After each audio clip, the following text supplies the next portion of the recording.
So notice we have a computer screen with some colored letters on it. Angus is the lab tech. He does all the hard work. I just sit here getting paid.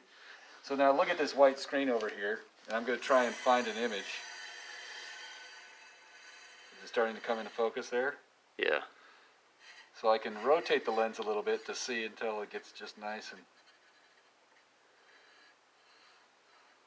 That's pretty crisp. It's not perfect. It's hard to get all the letters perfect at the same time. So in theory, what we could do is we could get the distance from the screen to this big lens. And I know it's dark in here. That would be the object distance. And then we could go from the lens to the image, and that would be the image distance. And we could do a bunch of math to figure out the focal length. A neat trick is to set the focal length to, is not to set the focal length, the object distance to infinity. If we get really far away, so let's go all the way across the room.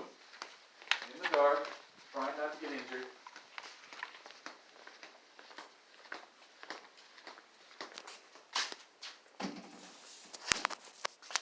So now we're at least 10 meters away.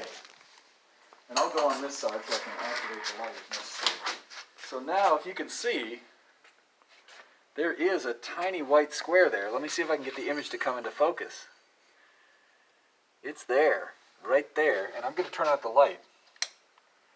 I don't know if you can see that at all, but that tiny white square is the computer screen. And if I go too close, it's blurry. Farther away, it's pretty much a tight rectangle, and then farther away, it's blurry again. So right there, and let me see if I can see it. Geez, it's dark. I can read the words just barely, but it's like really hard to read. But I do want to point out the image distance right now is essentially the focal length, because the object distance is approximately infinity. That's it. You need the light?